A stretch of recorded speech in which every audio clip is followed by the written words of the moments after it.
What was that entire experience like? Not me being over dramatic about something online. But no, it was truly a surreal experience. I think when we all showed up on Tuesday, the first Tuesday, we weren't really sure what we were signing up for. I don't think any of us assumed that this was going to go 8 days. But looking back now, it's kind of funny that we had that assumption because both sides really were so far apart when they went into these marathon discussions that it honestly makes a ton of sense that it took 8 days of 12 plus hour negotiating sessions to finally come to a verbal agreement. I mean, it was insane. I just want to take a moment and acknowledge you, Annie, to acknowledge Alexa Philippou from ESPN, to acknowledge everyone who was out there with you, sneaking out outside in the Yeah. elements, early hours of the morning, late hours of the evening. To people who say that journalism is dead, take a page out of their playbook because they did the hard work to get the scoop. So I know myself and WNBA fans everywhere appreciate you when you were out there. Yes. Round of applause, absolutely deserved. Round of Guys. applause and sleep and all of the good things absolutely deserved by you and the entire team. But when you were out there, when Mhm. did you feel like things were starting to take a turn? Like things were starting to click and that we may actually get a CBA signed sooner rather than later? I mean, honestly, there were different stages of understanding that something was going to get done. The first day, the fact that they met from 4 p.m. until 5:30 a.m. ultimately is around when both sides left the building. That to me was an indication, okay, they wouldn't be in this room for this long if they weren't making progress. And then by the end of the week, that's when publicly they started to use that word progress because I think both sides, the reality of negotiations is that things can break down at any point. And so if you're the league or you're the union and you start talking about a deal getting done too soon, excuse me, um, it can it can be misleading. And so they were very strategic in not using the word progress until maybe Friday, Saturday. And then by Monday, the tone, I will say, with sources that I was communicating with, kind of off scene, that's when things started to shift, and I started to get a sense like this is gonna get done in possibly tonight, as in Monday, and then ultimately it went to Tuesday, and that's when the verbal agreement was reached. Tuesday into Wednesday, technically. Was all of this worth it in the end? Did everybody get what they needed? I mean, I just had a visceral reaction because it was certainly worth it. Like for me, I will say like I enjoyed it in the end. But as far as everyone getting what they needed, when talking about these two sides, I will say these seven-figure salaries should be celebrated.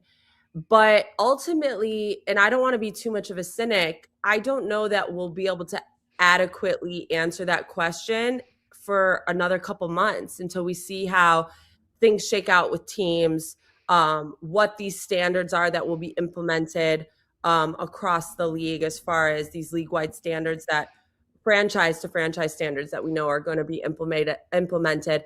So yes, in the immediate, we can say this is historic, this is transformational, like they set out to do. They set out to reach a transformational CBA, but ultimately, to adequately summarize who won where, I got to see the full. I got to see the full term sheet.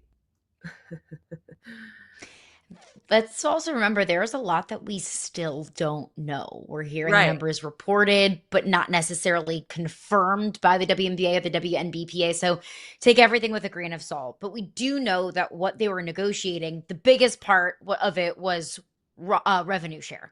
We know that roster sizes were part of it, housing, facility conditions, of all of those things. What was the most difficult, just from what you have heard and what you've seen? What was the most difficult for the Players Association and the league to find a middle ground on?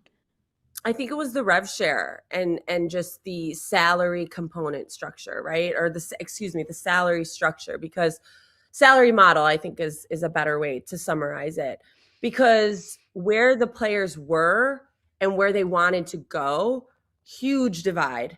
Okay. And that speaks to the growth over the last, however many years, but also the jumping off point. And so they had a lot of ground to make up. And so what I know and what I can confidently report is, again, these minimum salaries start at 270. I know it was reported that they will exceed 300,000, but that's with the rev share component or the rev share payout factored in, and that's the veteran minimums salary starts at 300,000. So that rookie minimum starts at 270, and that supermax is $1.4 million.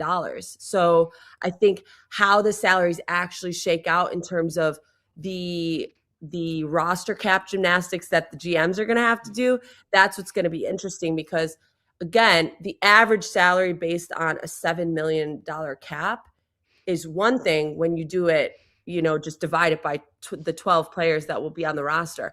But how it actually shakes out based on the GMs getting different caliber players on their teams, that's going to say a lot more to me. So reports almost immediately came out of Vegas, A'ja Wilson going to get a supermax deal. That surprises nobody. Who else stands out to you as the supermax type players that we're going to see? Oh, that's a great question. I think Kelsey Mitchell in Indiana. I think Nafisa Collier in Minnesota. I think, obviously Brianna Stewart warrants a supermax contract. I think Kelsey Plum in LA. Nneka Ogwumike even in Seattle. So I think the deeper question there is, what players are actually going to be able to sign the supermax? So obviously Las Vegas, that information getting out there is warranted, and Callie is a fantastic journalist. I was so happy to see her report that news as the Aces beat reporter. She does such a great job there. And A'ja hasn't been a supermax player up until this point because she's signed team-friendly deals.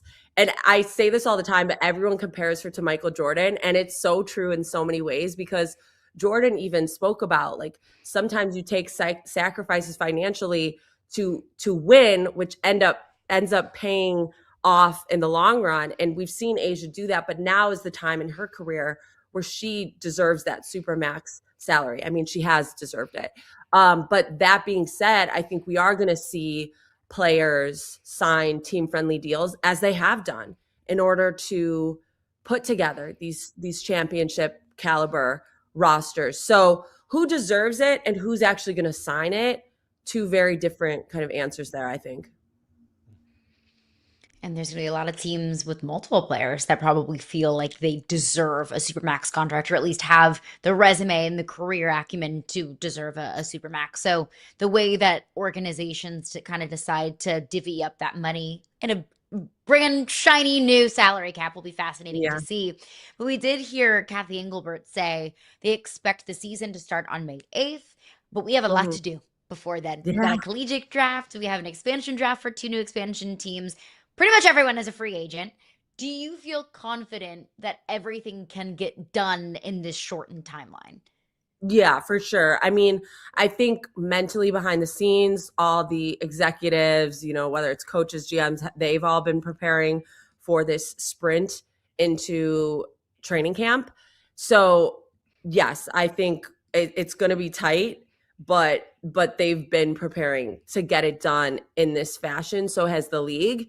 And so the biggest hurdle was obviously just coming to the agreement. Now, had they not come to this agreement, on Tuesday into Wednesday, I think then there would have been some cause for concern as far as training camp needing to be pushed back. What I started being told by various sources is that, again, had a deal not been reached early in the week, some of the preseason games were going to be in jeopardy. So yes, this wonderful schedule you have written out right here, very clear and concisely, this is what I've been told is the schedule that will be upheld.